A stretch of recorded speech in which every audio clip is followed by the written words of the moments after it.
አሬ እጅ ጨዋታችሁን አቁሙ ልብላበት ያንቺ ማለት ከበሽ ደግሞ ብለሽ ተሸናበይ አስታይ እኔ እንዳትመጣ ለምን ያደርግልሽ ለዛሬ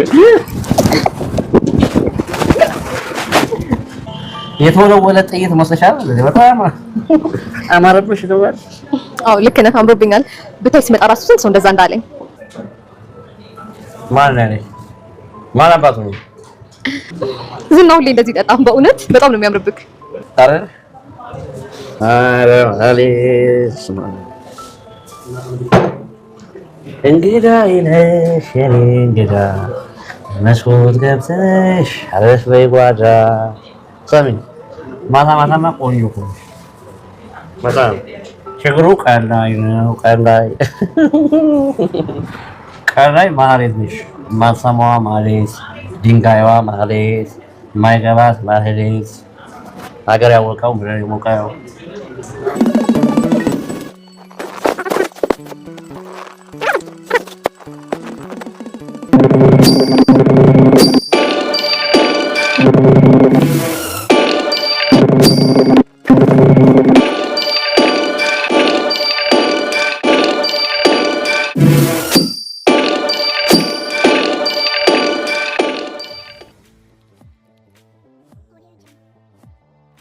የብሩክ ቲሸርት ቤት ድረስ ደም ተቀብቶ መጥቷል። ማን እንዳመጣው ማን እንዳገተው ባይታወቅም ብሩክ ግን ጥሩ ላይ እንዳልሆነ የሚያሳይ መረጃዎች እየመጡ ነው። መድብልም ወንድሙን ለማግኘት የተቻለውን ሁሉ እያደረገ ነው። ከኤፍራታ ጋርም ተገናኝተው ኤፍራታ ማህሌት የምታደርገውን እንዲሁም ከዝና ጋር የምትለዋወጣቸው መረጃዎች በሙሉ ለነሱ እንድታቀብላቸው ከፍለዋት ተስማምታለች። ማህሌትም ምሽቱን ካልመጣሽ ብሏት ከዝና ጋር ወደ ገስት ሃውስ በገቡበት ጊዜ እሱ ስለተኛ ስልኩን ፈትሻለሁ ብላ እጅ ተፍንጅ ተይዛለች። ዝና ሲነቃ ምን ሊፈጠር ይችላል?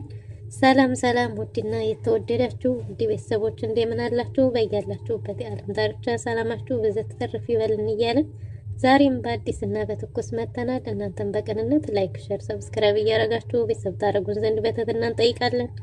ቤተሰብ ላረጋችሁ ሁሉ ከልብ እናመሰግናለን። በባለፈው ክፍል እንዴት ተመለከት ነው እንግዲህ ምሳሌ ተከታታይ ድራማ ብሩክ ከቤት እንደወጣ ሳይመለስ ወዴት እንደሄደ እንኳን በቅጡ ሳይታወቅ እስከ ዛሬ ድረስ ወደ ቤት አለመመለሱ ለቤተሰቡ እንግዲህ ብዙ ጥያቄዎችን ፈጥሯል። በዚህም የተነሳ መድብል በተደጋጋሚ በፊት ሐኪም ምንድነው ማረሚያ ቤት ድረስ እየሄደ የሚጠይቀው ቢሆንም አሁን ላይ ግን የገባበትም ያለበትም ስላልታወቀ እሱን ለማወቅ የተሻለውን ሁሉ እያደረገ ይገኛል። እናም ቅድስት ቤቱ ስላልተሸጠ መክሰስ ትችላለሽ ብሎ ስለነበረ ዝና እሷም የሱኑ ትእዛዝ ሰምታ ወደ ቤታቸው ጎራ ብላ መጥሪያውን ሰጥታ ነበር። መጥሪያውንም ስትሰጥ እንግዲህ ቤቱ እንዳልተሸጠና አሁንም ድረስ በምሳሌ ስም እንዳለ ተናግራ የይግባኝ ክስ እንደከሰሰችና ይገባኛል ማለት ነው። ለዛ ነው መጥሪያውን ሲመጣ ስጡት ብላ መታ ነበረ። እናም ከዝና ጋር ሲገናኙ በቀጠሯቸው መሰረት የተፈጠረውን ሁሉ ስትነግረው ዝና እንዴት እንደዚህ ታደርጊያለሽ? መሀይም ነሽ፣ ደደብ ነሽ የምልሽ እኮ ያለ ምክንያት አይደለም። እናንቺ ምንም የማትረቢ ነሽ እያለ ምንም እንደማታገለግልና ማትረባ እንደሆነች ደጋግሞ እየነገራት መጨረሻውም ጉሮሮዋን አንቆ እንዴት እንደዚህ ታደርጊያለሽ ብሎ አንቋት ነበር። ኧረ ለክብርህም ለዝናህም ጥሩ አይደለም፣ ትንፋሽ እያጠረኝ ነው፣ በዛ ላይ ደግሞ ሰዎች እየተመለከቱን ነው ስትለው ለቋት ነበር። አንተ ስላልከኝ እኮ ነው ብትለውም እንግዲህ እሱም አሻፈረኝ ማገናዘብ አችም እያለ አመነጫጭቋት ነበር። በዛም ሁኔታ ላይ ያለች ወደ ቤት ሄዳ የተፈጠረውን ነገር ሁሉ በህዝብ ፊት ሊገላት እንደነበረ ለኤፍራታ ነግራት ነበር።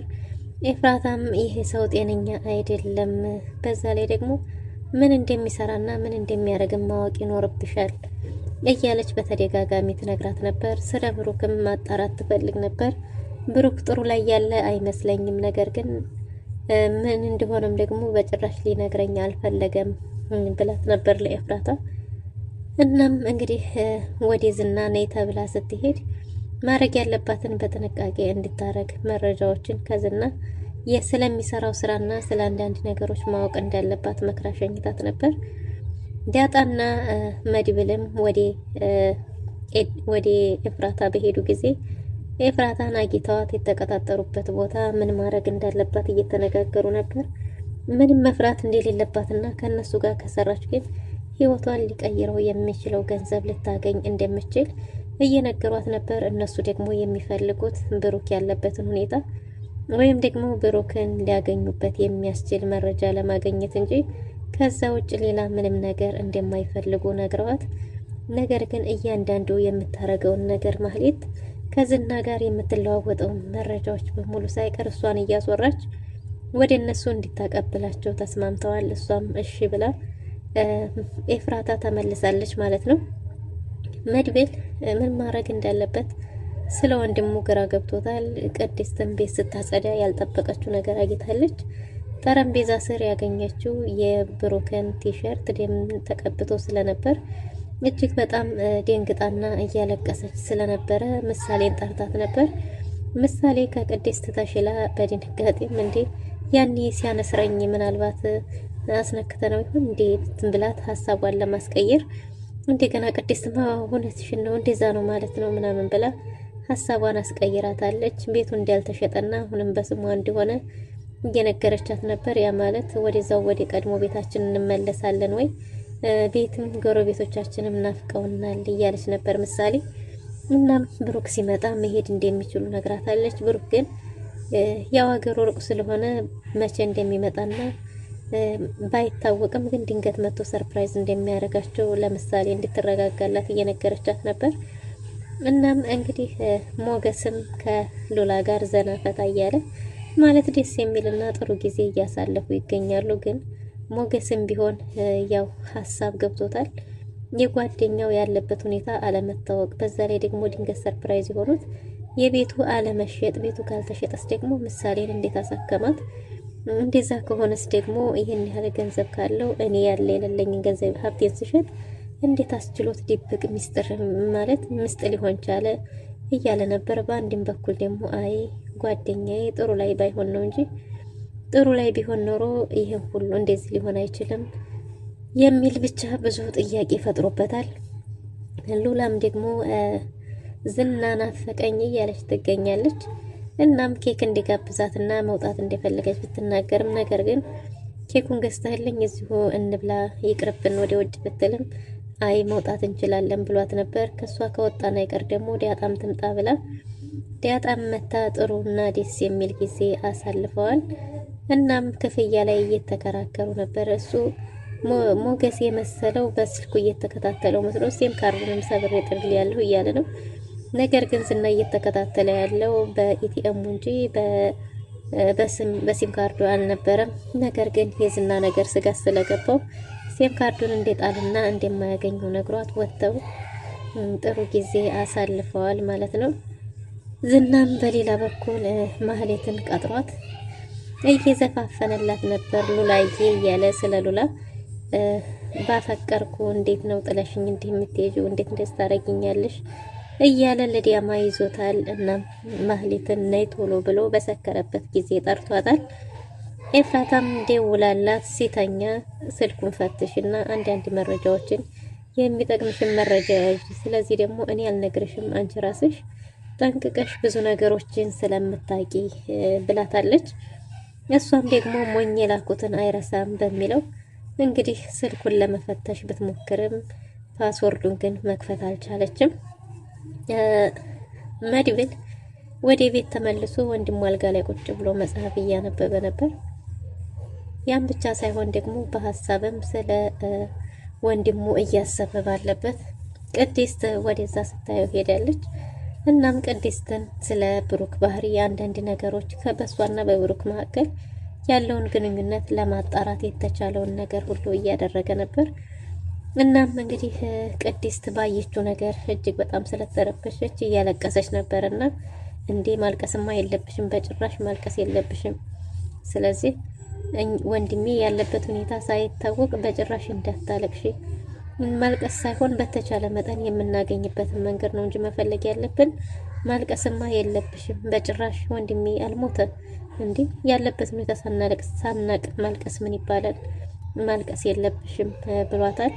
ስለ ማህሌትም ጥሩ ሴት መሆን አለመሆንና ስለ ብሩክም ሰው ማመን እያወሩ ነበር። እናም ማህሌት በሰዓቱ እሱም ባል ስታደርገው ልጁን እንደ ልጇ ልታሳድግ ቃል ገብታና መልካም ሴቱና እንደገባች ቤት እያወሩ እናም ችግር ውስጥ እስከሚገባ ድረስ ነበረ። ከዛ በኋላማ እያሉ ያሳለፈውን ከባድ ጊዜያቶች እያወሩ ነበር።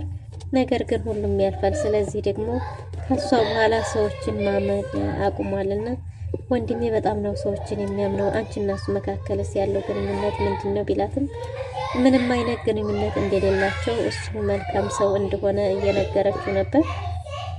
እና እሱም እንግዲህ እንዴት ነው አንቺን የመሰልሽ ቆንጆ እዚህ ተቀመጠሽ እስከ ዛሬ ድረስ ያስቻለው አይነት ነገር ጥያቄ እያቀረበ ነበር። ቅድስትም ይህን ሲላት እጅግ በጣም ፈርታ እየተንቀጠቀጠች ነበርና መድብልም እየሳቀባት ነበር። ወንድሜ ይገኛል፣ እናገኘዋለን። በጭራሽ እኔ እያለሁ ምንም ነገር እንዲፈጠር አልፈልግም። በእርግጥም ወንድሜ ቤቱን አልሸጠውም፣ አሁንም በምሳሌ ስም ነው።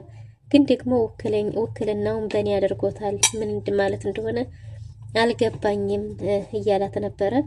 እና ያ ማለት የሆነ የሚሰራው ስራ ምን እንደሆነ ምን እንደተፈጠረ ማወቅ ይኖርብናል የሚል ውሳኔ ላይ ደርሷል።